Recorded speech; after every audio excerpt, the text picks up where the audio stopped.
It's v.h.s.x. What do you mean? Alright everybody, welcome back to a brand new video. Today I'm reacting and having a discussion about a video from QuietKills titled DBD is actually cooked.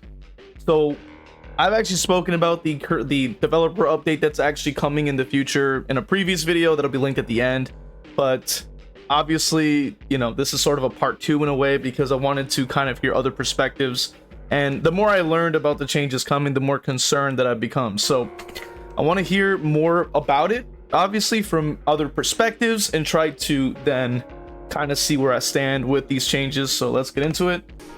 This update has some serious potential. I agree with QuietKills in that sense. I gave my initial reaction to what I was reading and understood it a certain way, and I was looking at it from the perspective of a low tier killer main, right? Like a Ghostface main, Freddy, which is more B tier, but still, you know, Chucky, C tier, you know, Myers, C tier, like all the lower tiers, basically C and below. Just within that, I was looking at it from the perspective like, hey, this is what I've been asking for. We get some changes that they want us to shift strategies and kind of focus on doing other things. Give us a strong enough incentive that we're going to be able to walk away with better bonuses, and then also everybody wins because we're not using the same strategies as we were before to try to play as efficiently because our bonuses are stronger. The problem is the fine print under the actual bonuses and benefits are so awful that it's you're just throwing away every point of strategy for the killers. Nobody wants to play killer anymore with these types of changes going through, obviously for good reason. They're like, it goes without saying, but let's continue.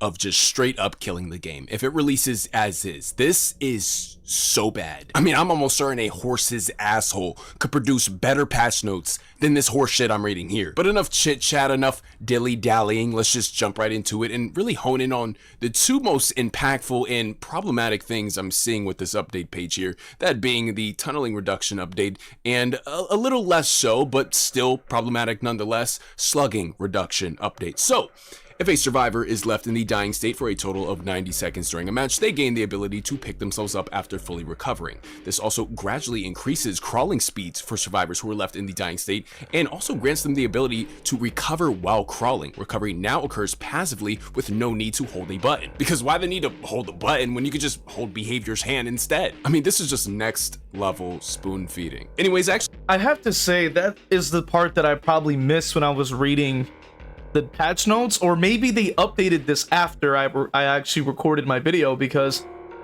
when I was trying to actually put the link of the post that I read in the description of the video, I saw 2 new entries get added into the list, and it had a ghoul update and it had another update included there as well.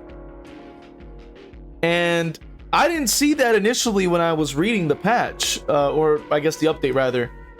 So even this part here where it says that recovery occurs passively without holding a button, I didn't even read that in there. So that ridiculous.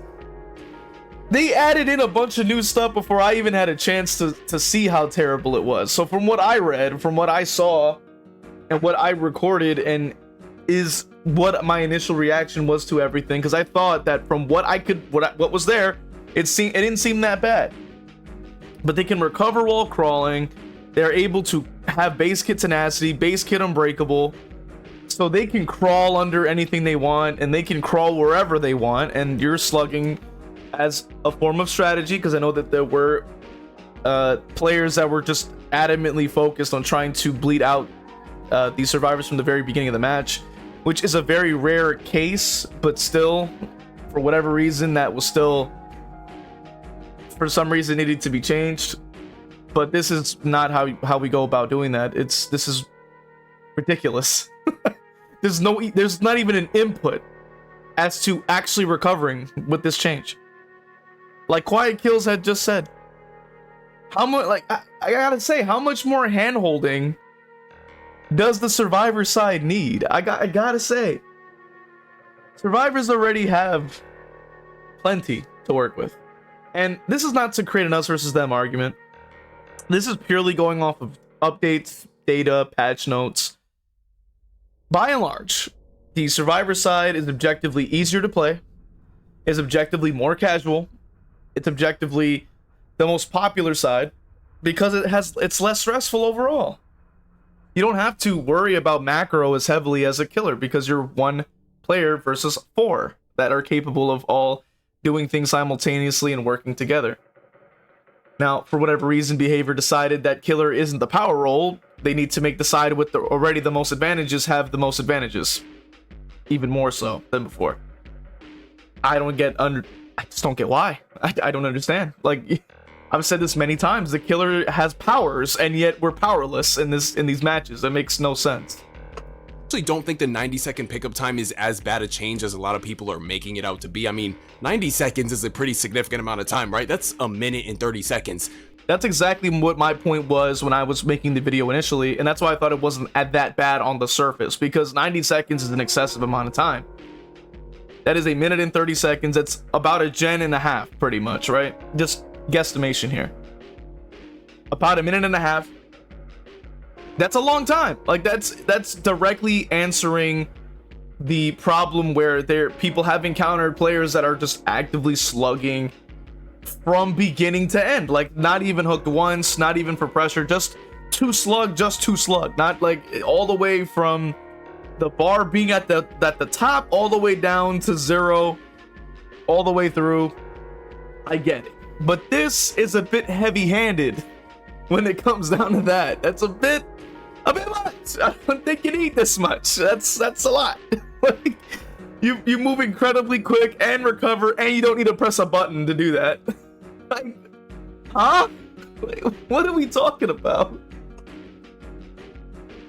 That's how long it takes to heat up a ham and cheese hot pocket in the microwave. I mean, how often are you actually slugging survivors for that long? Unless you're playing a killer like Twins, of course, in which case you're cooked. But the vast majority of killers on the roster do not encounter these scenarios very often. The biggest issue I'm seeing with this whole anti-slugging initiative is the base kit tenacity component and how it may play into certain builds and tactics whilst requiring zero price for the survivors. I mean, these are benefits that used to only be granted via the cost of a perk slot, which is very valuable. So when you just grant these advantages for completely free, you're freeing up more space in their builds that typically would have been occupied by these perks, and killers get zero compensation to offset this, and you may end up actually opening the doors for some potentially busted tactics down the line that otherwise either wouldn't have been possible or practical. And that is my biggest concern that QuietKills has just mentioned, because the more that they keep offering perks that are added to the base kit for the survivor side,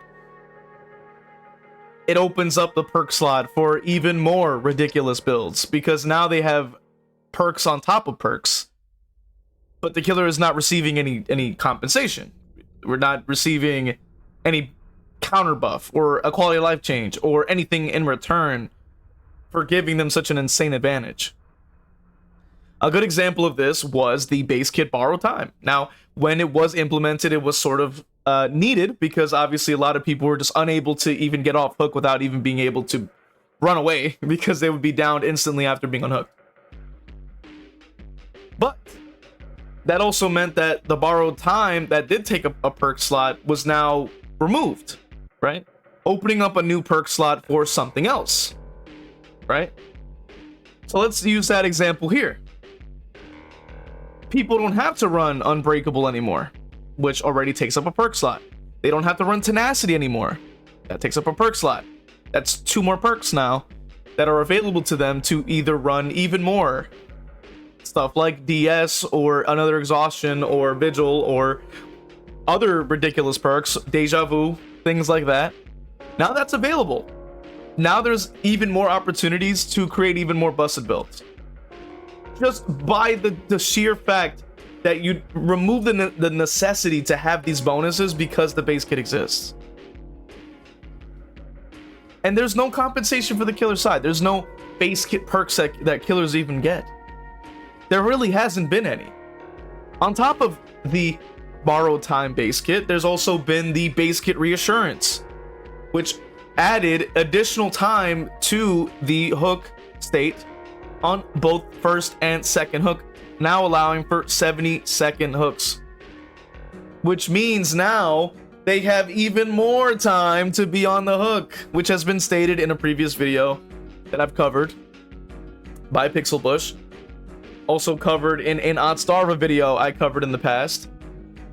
Once again, we got to bring it up because this is yet again another example of them have pretty much not needing reassurance now. If not that it was popular in the first place, but still, now once again another perk slot is freed on the side that has 4 slots each survivor. That's 4 across the board. 4 on one team. Go in a swiv, it's over. You'll just get 3 to 4 of every perk. You get 3 to 4 decisives, you get 3 to 4 off the records, you get 3 to 4 deliverance or whatever have you. 3 to 4 shoulder the burdens. Whatever have you. The math is ridiculous.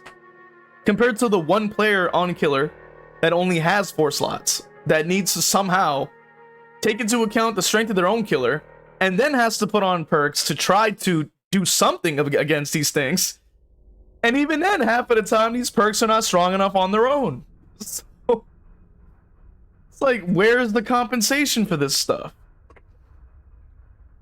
Especially true for coordinated teams. I would be fairly happy if they could implement this change into the game in a healthy way. I don't know if this is the healthy way, but if they could do it in a healthy way, I'd be more than happy. All right, now it's time for everybody's favorite part, the killing. The only thing I was thinking of is maybe remove that sort of base kit, free recovery, no button press nonsense. Get rid of the capability to like have tenacity base kit. Like take those 2 things out. Make it so that the recovery over 90, let's make it 90 seconds like before. All right, like how it says in the patch. But let's make it so that it resets when they get downed again. Because if you're looking at anti-camp, for example, when they get hooked again, it's not like the bar is already at the top when they get hooked again and then they just jump off. Like they had to refill it. So why doesn't that logic apply to being slugged again? If you're getting slugged for 90 seconds, that's already a lot of time. Like it's such a rare case that it would even happen. That this mechanic in place would arguably solve that problem without having to add in all these extra bonuses on top. Reduction update. I mean the tunneling reduction update. My bad. But before I even get into this behavior, I must ask, if you don't mind me asking, of course, I'm just curious. What the fuck were y'all smoking when y'all cooked this shit up? I've gotta know. Like I gotta know, like, because there's just no way in holy hell a room full of sober-minded people cooked up all these bad ideas without the assistance of some sort of illegal substance. Look, I don't know what the fuck y'all are smoking, but we need to keep that shit off the streets and we need to lock your dealer up expeditiously. This shit was so fucking stupid. I had to check my calendar when I woke up to make sure I didn't slip into a coma and wake up on April Fools. What the fuck is this horse shit? Anyways, let's go ahead and dumpster dive headfirst into this absolute shit show of an update and unpack this first point. So, it says here, when a survivor is hooked, their hook status is now hidden from the killer, and when they're unhooked, there is no notification and their hook status isn't revealed immediately. So I think this change here is actually a massive self-report by behavior because it's clear that their focus is not actually to address tunneling and instead to provide more safety nets for survivors. There it is. QuietKills just hit the nail right on the head. It's not about trying to make it any better overall quality of life. Not at all. No, it's just adding yet another guardrail for the survivors to just consistently and easily keep continuously winning and winning and winning for free. It's kind of insane. Kind of ridiculous that we need this much hand-holding on one end. I don't understand it. I really don't. It's like it's ridiculous to me how killer can be one of the most stressful, unfavorable, unfun, just super draining, super exhausting side, to the point that people who even start off playing that side, which I've interacted with new players trying to start this game, and they already are just like, no, I can't play killer. It stresses me out, or I don't find it that fun. It's just too much. I have to worry about too many things or whatever have you. And what's so funny to me is like how common that is. And yet Survivor continues to be the most casual, which a lot of players that join in this game end up as Survivor players because it's just easier to play it. Even people going and joining the game are like, no, it's just easier on Survivor. It's way less stressful. As much as people can complain about solo queue, it's still going to be easier because you don't have to worry about micromanaging 4 people at once and a bunch of timers going off at the same time, and also trying to use your power correctly and also prevent the door from opening at the end, or whatever combination of situations. It's not a good experience, but we never get changes for that, right? No, we get more things removed from killer. Oh, let's take away the hook status. Why? It doesn't make any sense. Like, I don't understand why you're removing things that already from a side that already gets everything removed. Like, what are you talking about?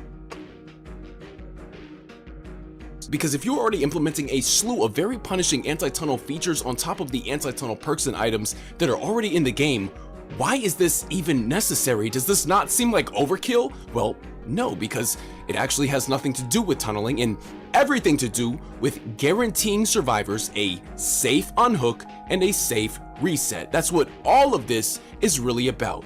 Safety nets. I'm gonna be honest, I feel like this change here is specifically designed to cater to the worst fucking survivors on all of Dead by Daylight, because it promotes 2 things, and one of them is healing under hook like a fucking moron, because now the killer has 0 awareness as to when or if you've even gotten saved or not. And the most ridiculous thing that I want to sort of bring into the conversation, I have to say, the most ridiculous thing is they already can heal under hooks instantly.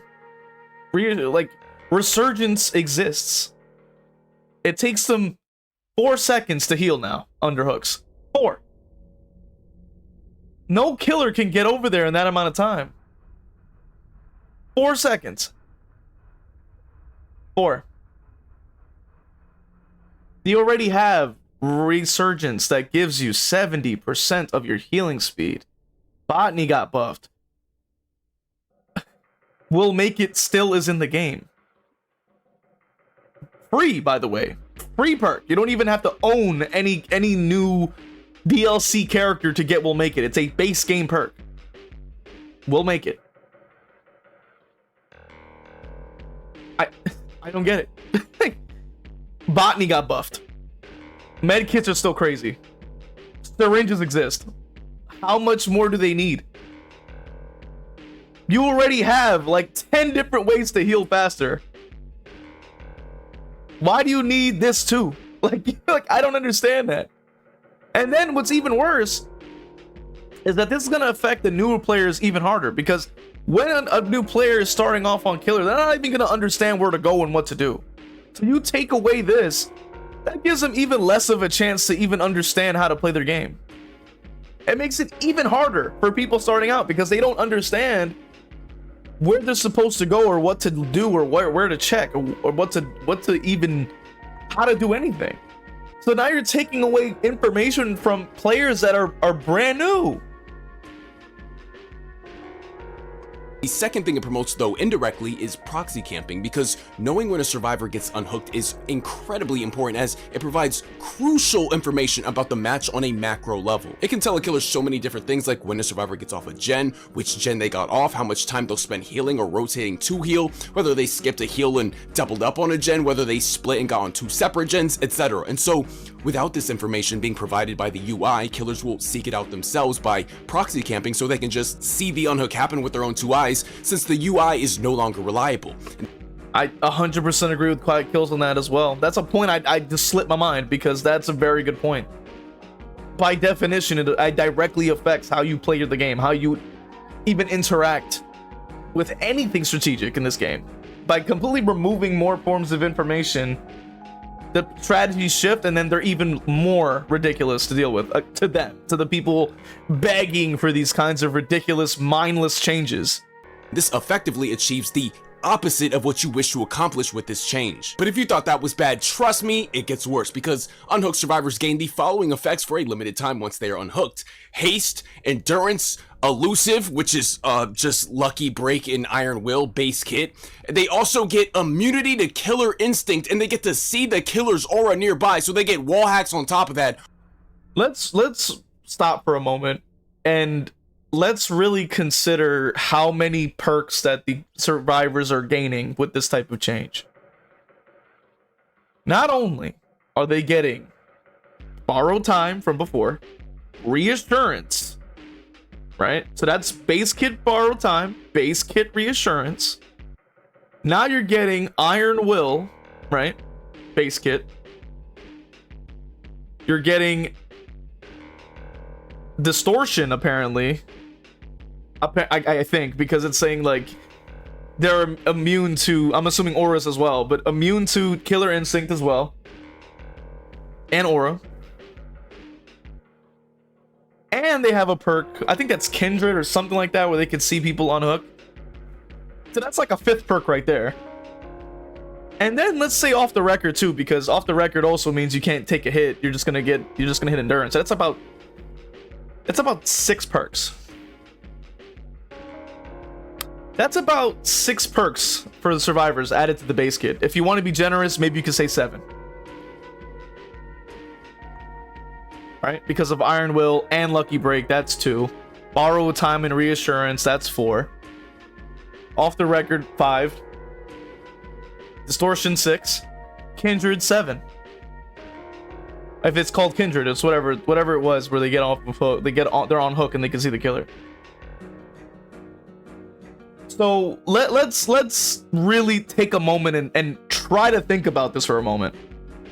7 perks are getting added to the base kit with this change in total, and there have been 0. Let me make that abundantly clear. There has been 0 perks added to the killer side base kit. There has been no base kit pain resonance. There has been no base kit pop goes a weasel. No base kit barbecue. No base kit anything. There has been 0 base kit anything. 0. There has been none. The only thing they're going to give you is, oh, you're gonna get maybe base kit barbecue and chili. Maybe. If you're lucky. Maybe. And the haste, I mean, maybe. Not even undetectable. Not even undetectable for like furtive chase. No. Maybe you'll get like 3% haste. Maybe. Just 3. That's it. Knowing behavior, because they wouldn't give 5. That would be way too good. You can't do that. You won't make it 10% either. No. You can't have that either.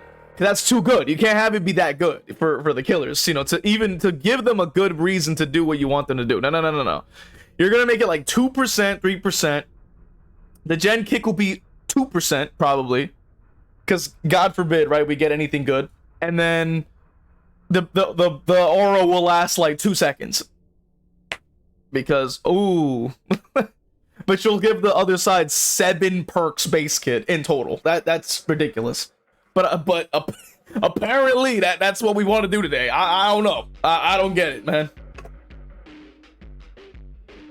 To killer instinct, and they get to see the killer's aura nearby, so they get wall hacks on top of that. Holy fuck! What, you gonna give them a base kit bazooka while you're at it? Why don't you give them my fucking IP address? Do they get to fuck my bitch too? Holy shit! They come off the fucking hook like Superman. How many base kit fucking perks is just this alone? This is unbelievable. I mean, this is just next level handholding. There's just no way around it.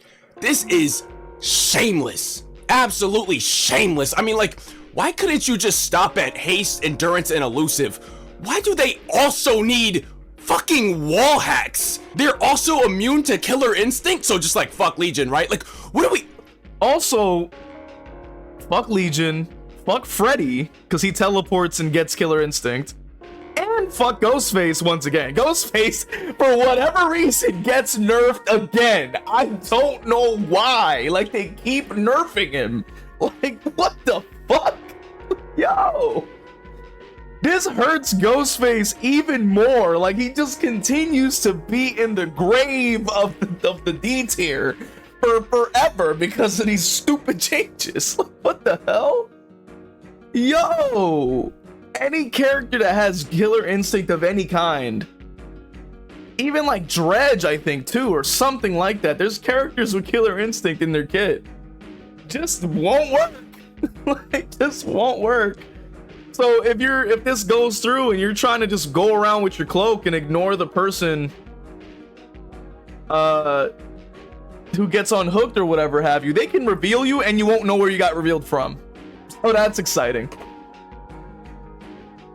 What? Why?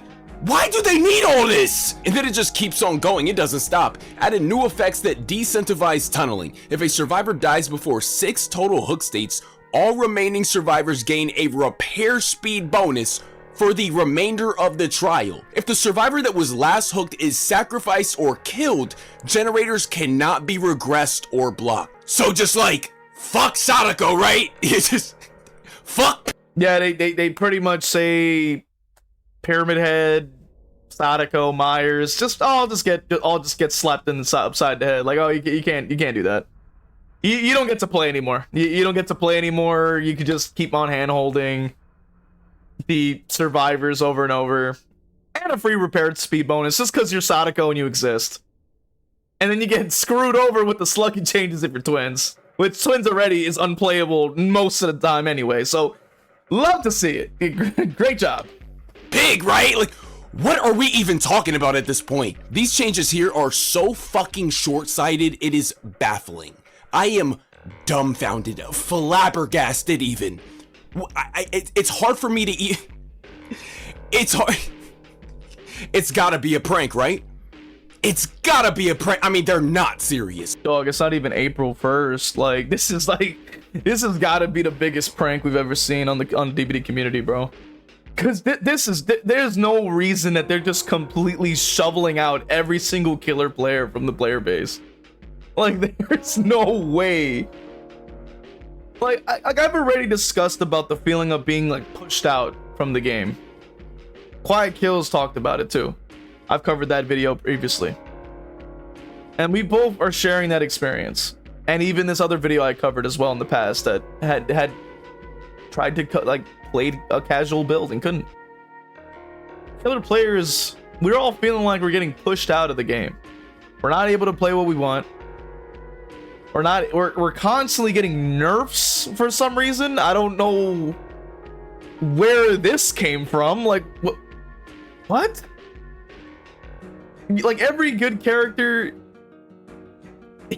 it's just like nerfed. Leaving like a few 5 characters that people only play now, which leads to more complaining, and somehow the lower tiers keep getting gutted. Somehow the B tiers are still ass. Somehow somehow the A's are still at least holding their own, but the S tiers are pretty much the only ones people care about and play. For a very good reason. And instead of addressing, maybe why is that happening? Let's figure out what the problem is. Let's figure out why this keeps happening. Why do people keep running all this slowdown? Why do people keep playing only the S tiers? And it's like, it's because of the ridiculousness of the gen speed, the ridiculousness of the hand holding, the ridiculousness of not even being powerful as the power role, leaving people to only stick to what they think is and what we all agree is the strongest in the game, because you can't play a C tier, you can't play a D tier, you can barely play a B tier and have a good time. You're only forced to playing the strongest you can. Like, it's ridiculous. Surely you are not serious right now, behavior. What the fuck are you talking about right now? Let's talk about some of the flaws with these changes here. So let me make something clear right off the bat.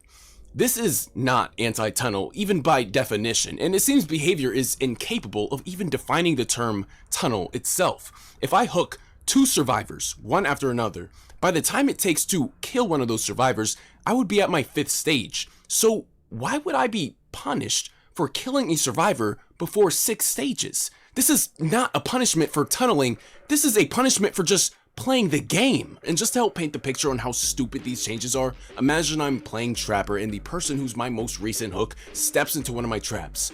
You mean to tell me if I hook them, I get punished? Like, I'm just not allowed to hook them? Like, I completely agree with this point, and I wanted to offer a point where, say if the roles were reversed, right? Say that survivors were knocking out, let's say, a gen or two a bit too fast before somebody was dead. Let's say they knocked out three. Let's be generous and say, let's say they knocked out 2 gens before somebody's even out of the game yet. And they added a mechanic where they're unable to prevent gens from regressing. And every time a gen would get done, all gens get blocked for 30 seconds.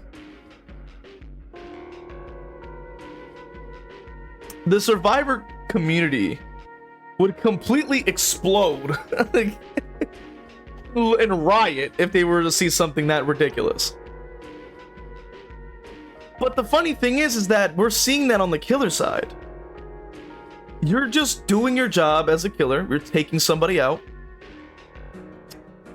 as you're supposed to do, and instead you're punished because you're against people who don't know how to play, or you're playing extremely well, and then they go, oh well, F you then. You can't stop the gens from going down. You can't block them. All your perks are useless. Oh, don't forget, now they can complete gens even faster because, damn, you just did your job. It's such a brain dead idea. I really don't understand how we got here. I really don't understand how we got here. And the funny thing is, if they went through with the changes I suggested just now, where's the I've always heard this too recently. Where's the gen rushing reduction update? Where's that? Where's the gen rushing reduction update? The gen rushing reduction update should be what I just said. If they knock out 2 gens before somebody's out of the game, immediately all gens can't be prevented from regressing. So base kit ruin. You would be and then every time a gen is done, base kit deadlock. So except it's Grim Embrace. So every gen's blocked for 30 seconds. Each time a gen gets done. If they decide to do that. That would be the most fair way to go about it. Because if killers can't do their jobs, then why don't we do the same thing for the other side? Make it fair, right? Why not? if it's their death hook, then I can no longer regress any generators for the remainder of the trial. How does that make any sense at all? Like, did anybody at Behavior headquarters even think this shit through a little bit? Like, this company cannot be real. One of my biggest issues here is that the anti-slug plays directly into the anti-tunnel. These changes in conjunction grant the killer an unwinnable scenario in which no course of action is the beneficial one. I completely agree with that point as well. You're in a situation where if you try to leave them on the ground because they're on death hook and you don't want to end up dealing with the repair speed bonus for the rest of the trial, you leave them on the ground, but then they can consistently keep getting up, and then you knock them down, and then the bar is already maxed out for 90 seconds, so they'll just keep getting back up and getting back up and getting back up, and you're just forced into a situation where you can't slug them, you can't hook them, because you're both ways you're punished. It makes the side completely unplayable. But that is what I'm going to end off with in this video. If you want to watch the original video and the rest of the video, it'll be linked in the description. Check out QuietKills video. But those are my thoughts so far. Let me know what you guys think in the comment section about my takes on this topic, your takes on this topic. What do you think about the changes coming? Let me know in the comments. And while you're down there, consider supporting the channel with the links in the description. And consider following on TikTok and Twitch to watch me play Killer live. I'll see you guys in the next video.